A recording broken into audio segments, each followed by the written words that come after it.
Okay, we're going to get ready and going with tonight's session. So tonight is what I'm going to help you guys build or build for you is the physiological profile of a basketball player. So basically the anatomy of a basketball player and what makes a basketball player at the high levels very different than any other athlete. So basically basketball is a dynamic sport. And what I mean by dynamic, meaning that you are moving. So traditionally a basketball player will have good strength, power, and agility. And that's what allows them to stop and start and what allows them to speed up, slow down, and change direction. So basketball is a very dynamic sport. And it has lower aerobic, meaning oxygen requirements, than a soccer player who has a much bigger field and they run at higher speeds for longer. But it has a more of an aerobic capacity or a requirement than, let's say, a baseball player or a volleyball player. Baseball simply because most of the time they're standing around, and volleyball player because their court space is very minimal to basically their position. So aerobically, a basketball player is somewhere in the middle for physiological demands.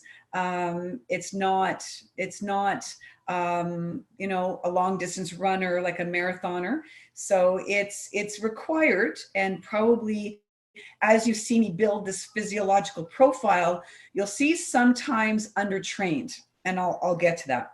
So a physiological profile kind of explains what makes a basketball player anatomically and physiologically a basketball player, and why, when you look at LeBron James, is he not an Olympic swimmer?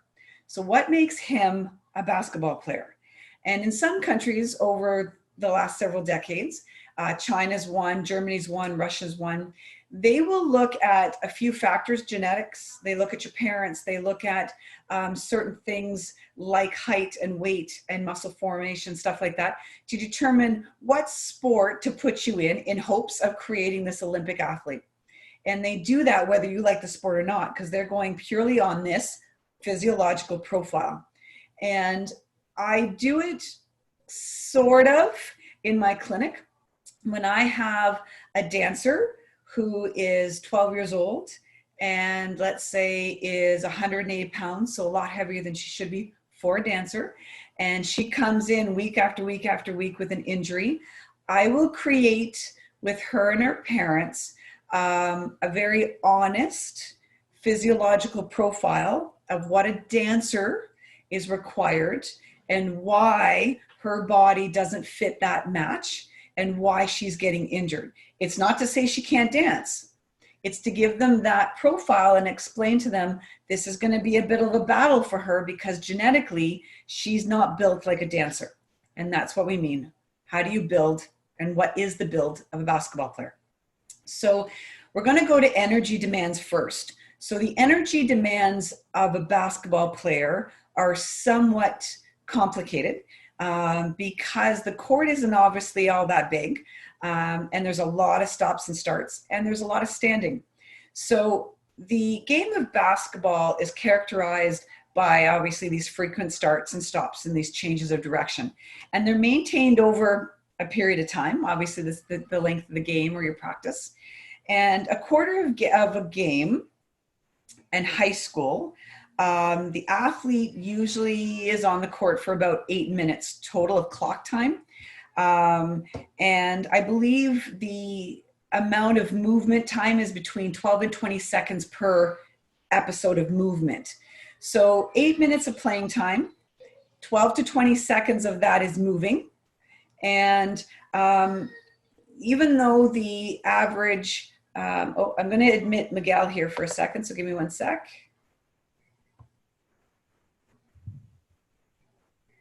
So an average basketball player will actually cover between 4,500 and 5,000 meters during a 48-minute game. So think about that for a second. If you look at the length and the size of your basketball court, in a game, a basketball player will cover 4,500 to 5,000 meters in short bursts, in changing direction. So there's a lot of agility required in basketball. Now, as we build this physiological profile, keep in mind the structure of the game, because it's going to help you to understand how we're going to build this basketball player as opposed to a different athlete. So 34.1% of the actual time playing is moving.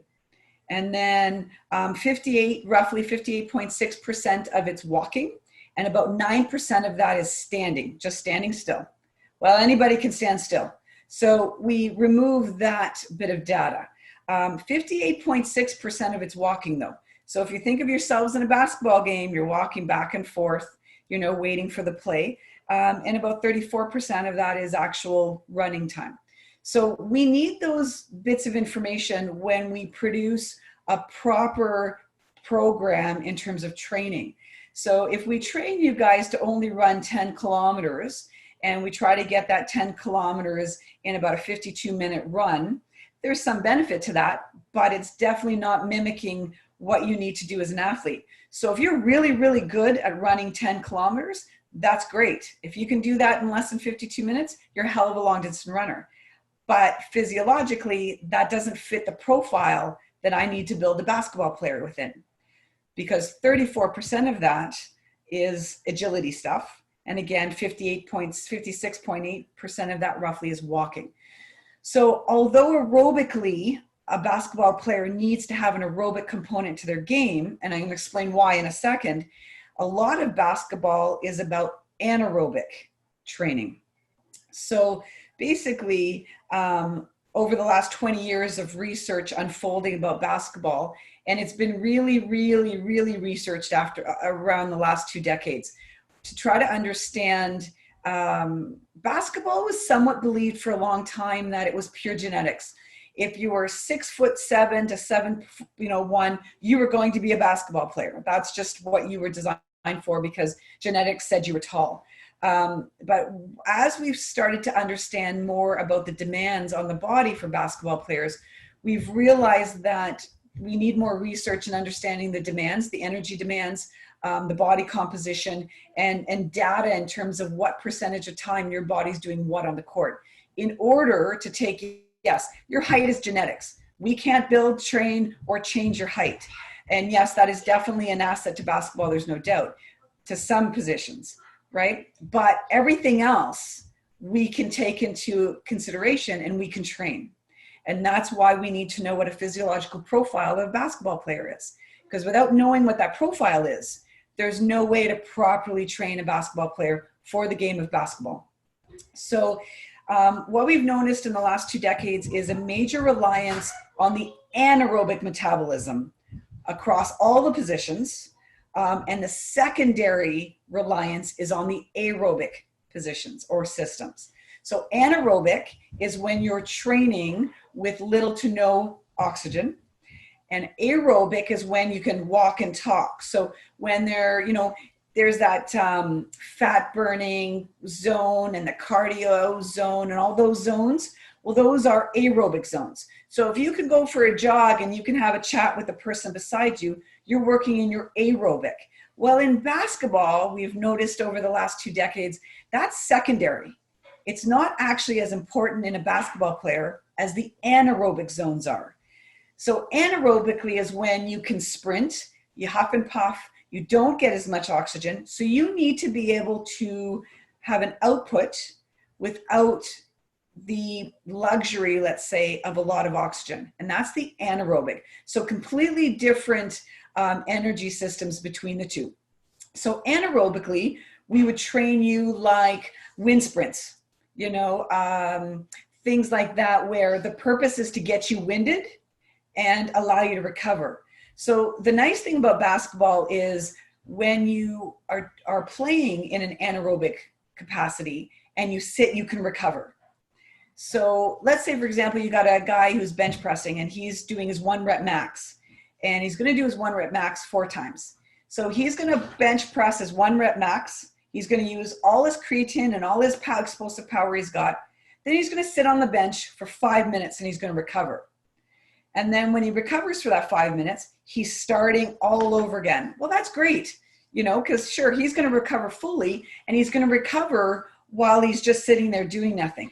Unfortunately, that doesn't do me any good for my athletes because I can't guarantee them a 5-minute recovery period every time they've utilized their entire anaerobic system in terms of energy. So we have to be able to train basketball players to give everything they've got anaerobically, but to also recover in a much shorter period of time. Now, it might be a timeout. It might be why 9% of the time you're walking. And it might be why, 58% of the time you're just, standing still rather, and 58% of the time you're walking. Those are what we have to train your bodies to recover in. You may not be able to recover sitting on the bench. We have to train your bodies to give everything it's got and recover in motion. Yeah, you can stand there for a few seconds, but if the play's coming your way, you got to go. So ideally, the physiological profile of a basketball player has to enable you to train and recover anaerobically as quickly as possible. And that's where things like wind sprints comes in. That's where the things that you don't want to do because they make you vomit and they make your belly upset, those are the systems that are actually the most important, what we call the prime reliability systems in a basketball player.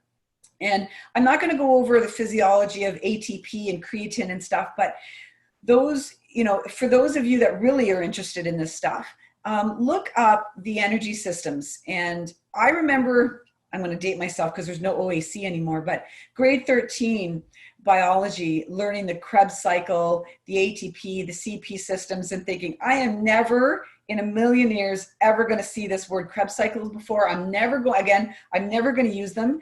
And by golly, I use them every single day. I use it with my athletes. I use it on myself. I use it with my everyday patients, trying to explain to them how their bodies recover and how we get them to get better at that, which is all I do, right? It's all about recovery every day, every day, every day, recovery. So it's important that those little principles, even though you don't need to know all the details, you do need to understand that you've got an output, you have so much energy, you're going to drain that tank. And we need, as your coaches and your trainers, to train that body to get that energy system tapped back up, bring it all the way back up, so you've got that same output every single time. And with the OHL back more than a few years ago, probably about 10 years ago, we did the Wingate, which is a test on the bike.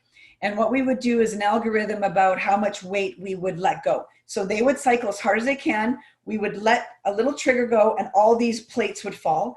And what we were looking at is I didn't care about how much weight actually they were able to push with the resistance. What I was looking for in my OHL players was, do they recover the same amount of time each time, or does it take them longer and longer and longer?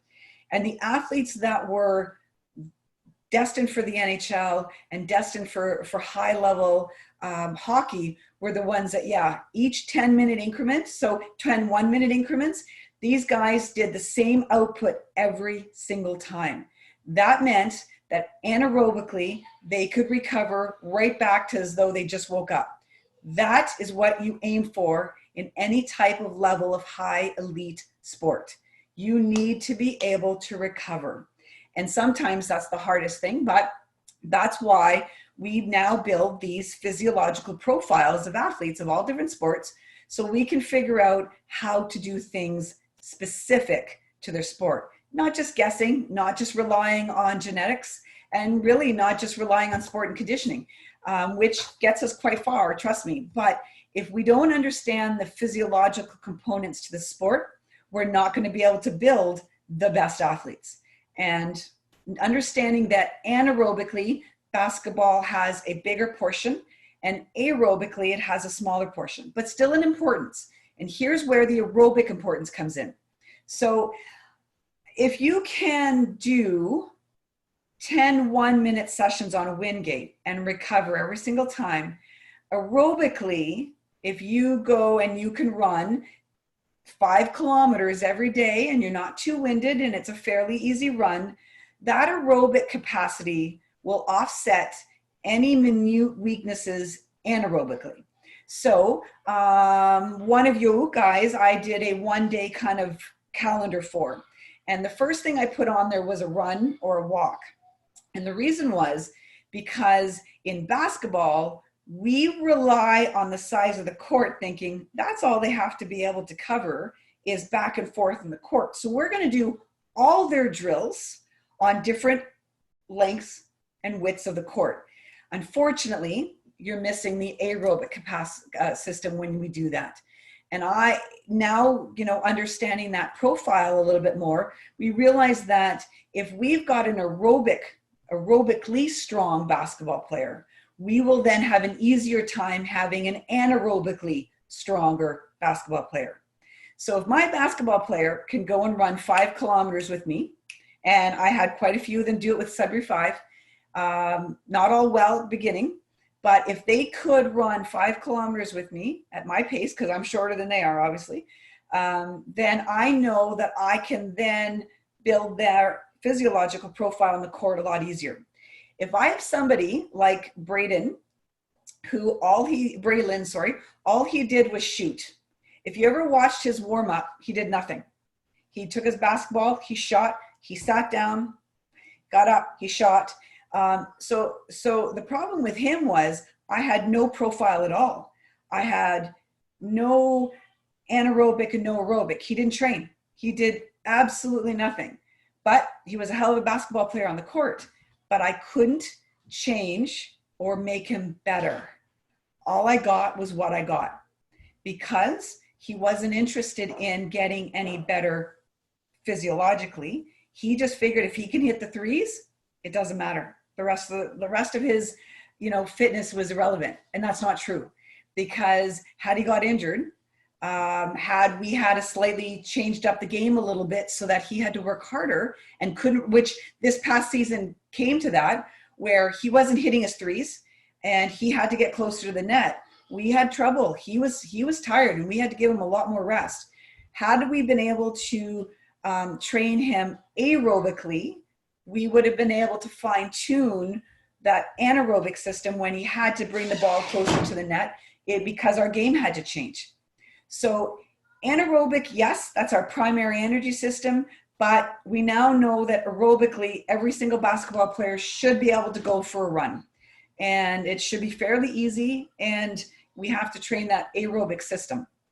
Again, nobody likes to do the running stuff, but that unfortunately is what builds, basically our physiology. And in our NBA levels, we will actually test the VO2 maxes, which is your basically aerobic capacity, maximal oxygen uptake. So how much oxygen are you actually able to take in, and how much push do we have out? That's a really important number. We just don't worry about it in high school. Some universities might test it, but for now it's held pretty high in labs. They do them in sports medicine labs and sports physiology labs. And that information kind of gives us the basis of where we would take this athlete for their personal training.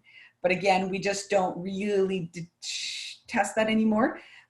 We just assume that the anaerobic demand is basic, and we just try to take it from there, trying to improve your recovery.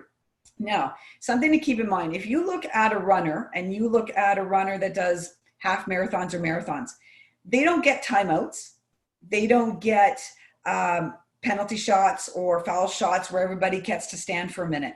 When you look at a runner, they run their entire time, and they've got hills. Sometimes they have wind, sometimes they have rain, cold. They have a whole bunch of different variables to deal with that they run through. They don't stop. So the interesting when we do a physiological profile of a runner, the very interesting thing is they have to recover in motion. They don't stop. So if you can create an athlete of any kind that can recover in motion, then what happens is, and all you do is a runner will, when they're running, they'll run up a hill. So they'll basically power down. They'll go up the hill. At about the top third, they'll coast, and then they train themselves on the downhill. That's recovery. And then on the flats, they'll draw a little bit of energy back into their tank. They'll recover, and then they push forward again. So if you can recover in motion as an athlete, which you need to be able to do aerobically, then you will be that much better of an athlete no matter what sport you are. So it's very, very important in the basis of all training to have some runs in there. And you know what? If you're tired and you're coming around the corner and you're getting a gust of wind, too goddamn bad, you keep running. Now, like I said, you can draw energy back, you can put energy back in your tank, but you need to be able to run the entire distance without stopping. If you can't, that's your goal, right? You might not be able to walk out your house and put your shoes on and go for a 5K run right off the hop, but that's what your goal is. Your goal is to learn when your body is tired, how to conserve the energy and reserve it, and then how to give it back out. And the best athlete that does that by far is a long distance runner. But again, I don't want you guys just good aerobically. I need you even better anaerobically. And the luxury in basketball is you do get breaks and you do get to stop. That's the only way you will recover anaerobically is by resting. You cannot recover anaerobically by just keep sprinting. Sprint. You're going to die. You will not recover anaerobically with movement, but you will get better at it if you can do it aerobically. Because what happens is your body figures out how to get more oxygen out of the cells and get more oxygen into your lungs and into your brain and into the bloodstream. So it's a fine art, but it is actually fairly easily doable if you understand that. So I want to touch on body composition because the body composition is part of that anatomy and that physiological profile. So we know that height, of course, is genetic. You're born with your height. And we know that obviously the guard position, for example, they have a lower fat percentage. They have a lower height. They're obviously the shorter of the positions, and they typically have a lower body mass. And then your forwards and your centers obviously tend to be taller. They will have a little bit more mass on them. Some of them are very wide and big. Some of them are just tall and lean. But there's a strong relationship that exists between your body composition, your aerobic fitness, your aerobic power, and the position that you have as an athlete.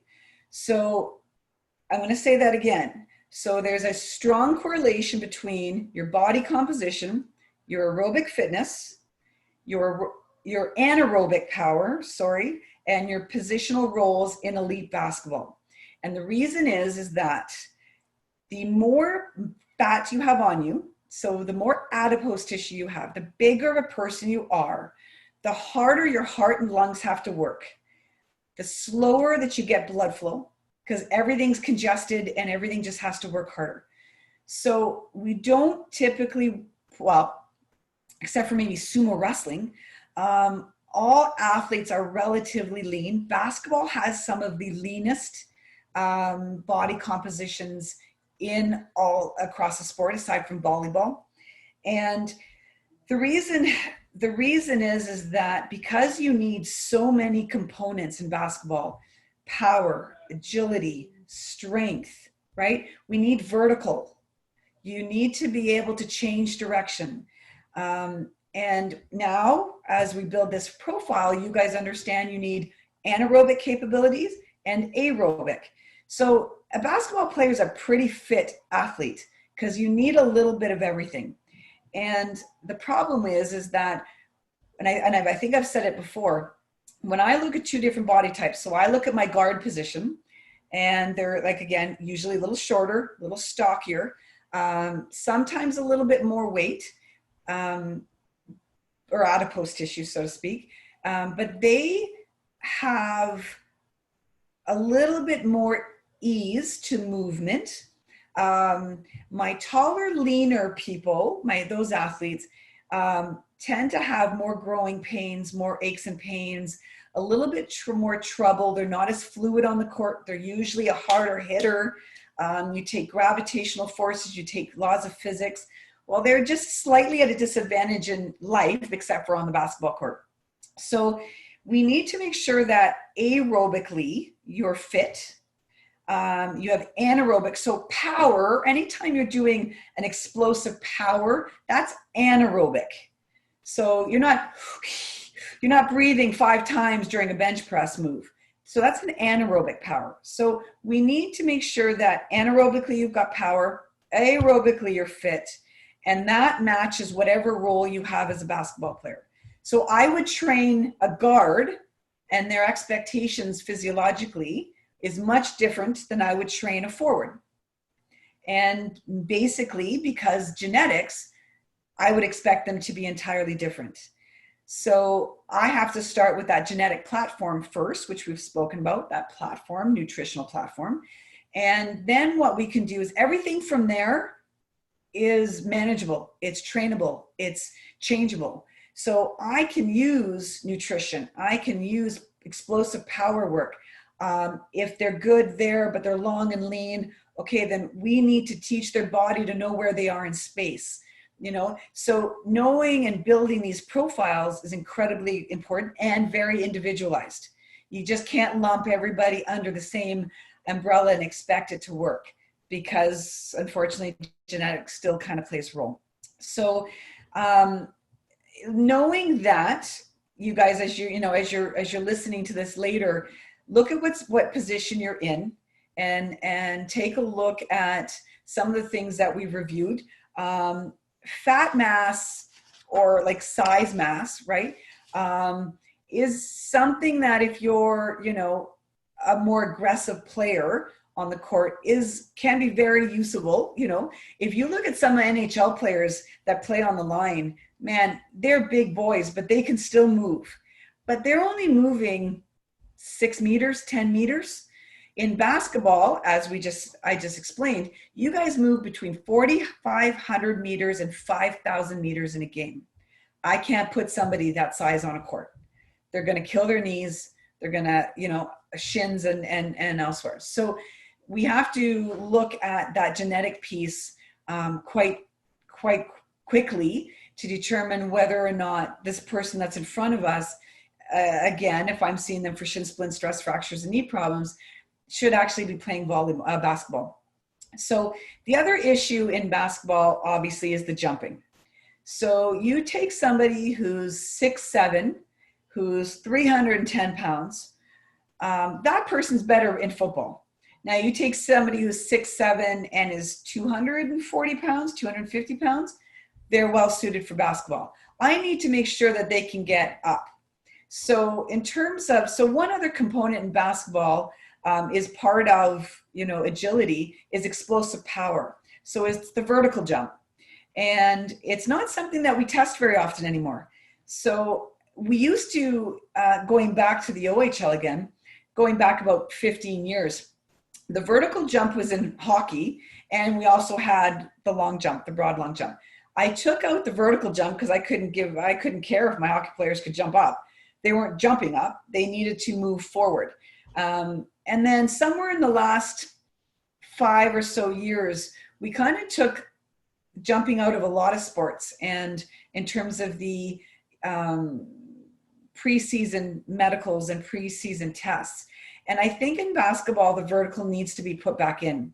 And the reason being is knowing what the person's natural standing still vertical is. Obviously, when you're coming in with the ball, you've got momentum and you've got a lot of other factors. You're going to be able to jump a little higher. But understanding that profile of how high they can jump standing still gives me an idea of, again, putting into that physiological profile what I'm looking for as an athlete, and if it's something that I need to train a little bit.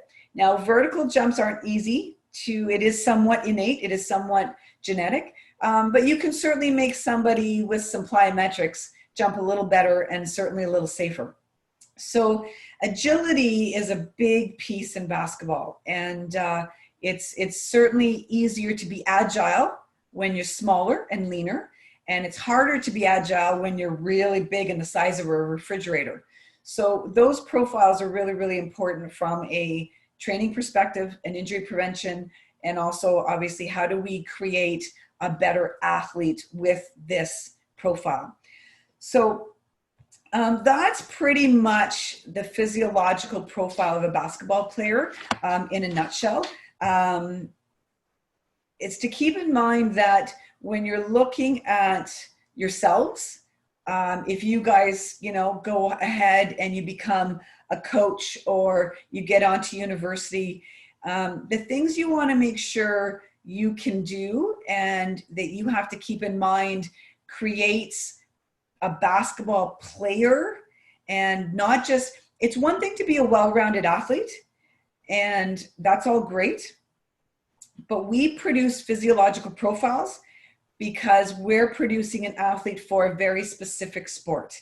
And it is hard, and very few people have ever done it. There's been a few that are that good, equally good at more than one sport.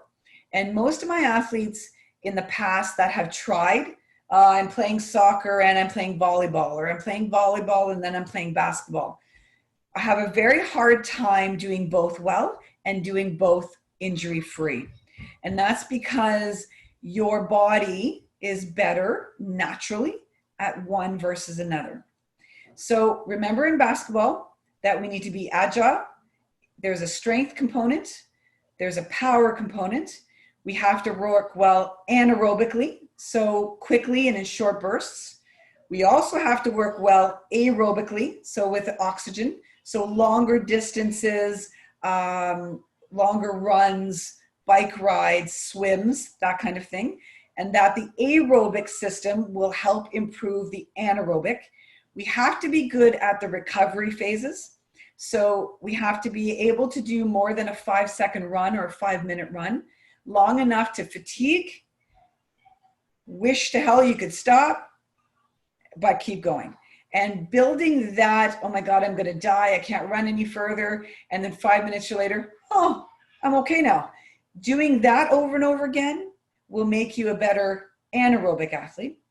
We have to look at body composition. So especially for your position on the court. So, short, tall, whichever one it is, we need to know if you carry extra adipose tissue, if you're highly muscular, long and lean.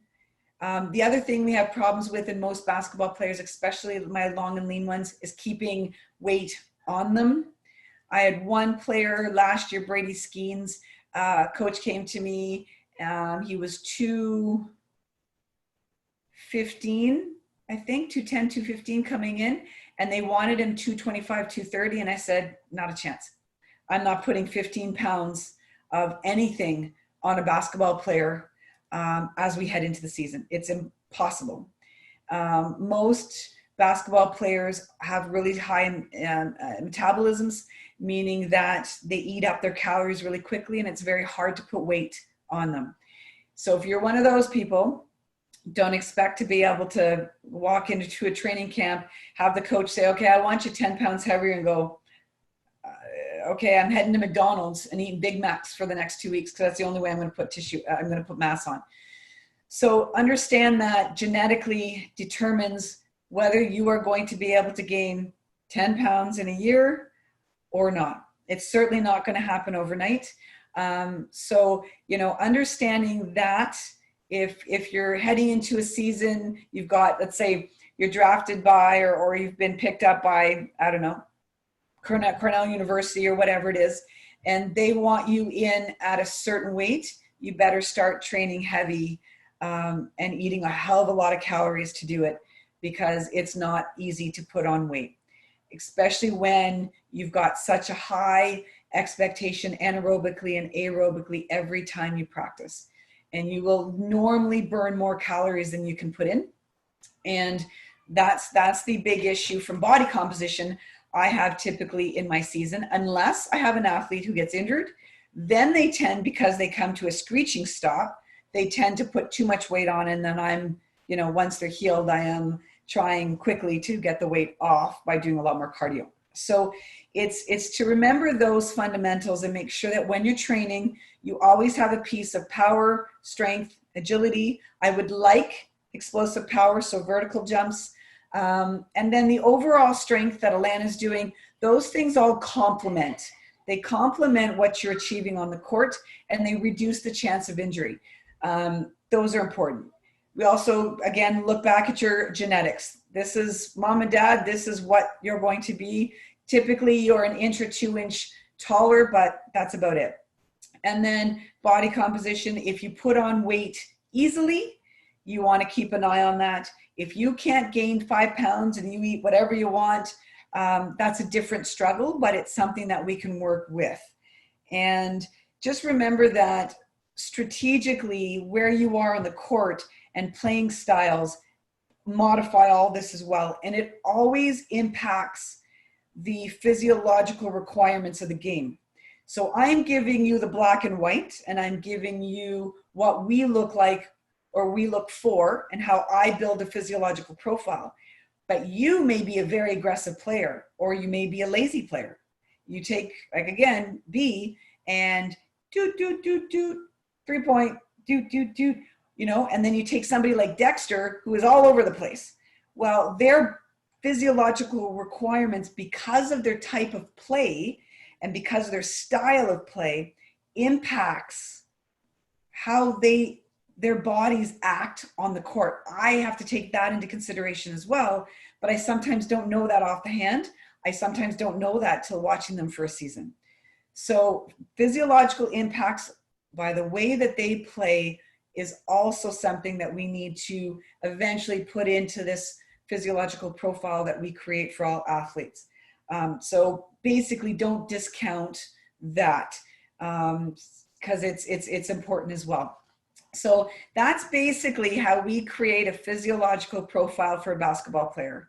And probably more information than you need, but I think, and I'm hoping that as you guys train, you can look at the training as a necessity, which is like a duh moment, but a necessity in the sense that you need all those components, because at some point in your life, if you're going on to university, somebody's going to make this profile. And if you're competing against 6 other people or 8 other people for a spot, and you understand how to build a physiological profile, you will stand a much better chance of getting that position, because you know what your body needs to do in that role. And that's what creates a better athlete, because now you know how to fuel it. We've spoken about how to sleep. We've spoken about hydration. So all those other things that the average athlete, they don't get ahead of time. You guys have the luxury of knowing all this information ahead of time. And if you forget something, you can go back and, you know, re-listen and say, what did she say about that? Oh yeah, it's 9% of the time I'm standing. Oh, that's only 9%. So I'm not standing very long in basketball, right? 34% of the time I'm moving, and 58% of the time I'm walking. So I need to make sure that I can have enough energy for those 3 components and make sure that I have trained enough so I can recover, right? So you get that luxury and that benefit of this information ahead of anybody else. Because normally when you're playing for a university or even at the pro level, you're not given this information as an education piece. You may be given bits of information of why you got injured, or that you got injured, or what you injured. But somebody else is always doing this for you. Your trainer and your therapist, when you hit the NBA or you hit university, they're doing this for you. So you just sit back and you go, like, oh, there's my Gatorade, thank you. Oh, there's my towel, thank you. And I do it with my guys. Oh, my ankle's getting taped, thank you. But that person that we're doing these things for never understand why. And that is always a negative thing. So understanding why we do all these things for you will always, always come out as a benefit, no matter what sport you're in. And obviously today we're talking obviously just about basketball, but understanding that, oh, she's passing me the Gatorade, even though my water's there. I know why she's passing me the Gatorade, because she needs the water molecules to bind with the sodium because I'm dehydrated. Okay, I'm going to drink my Gatorade. Or understanding that, oh shit, Kim's got me doing wind sprints. That's because anaerobically I sucked in last night's game and I needed to recover a lot longer than I should have. I need to train this. I know my weakness. So having that understanding is far better than just going with the flow and saying, oh, thank you. Yep. Okay. I got my Gatorade. Yep. Okay. I'm going to sleep now. Kim wants me to sleep 8 hours. It's always a benefit. Knowledge, without a doubt, is always power. And that's what, you know, we're trying to do for you guys here through Northern Lights. So if anybody has any questions, you guys know how to get a hold of me. And other than that, have a great week. And I will see you guys all next week. Bye, everybody.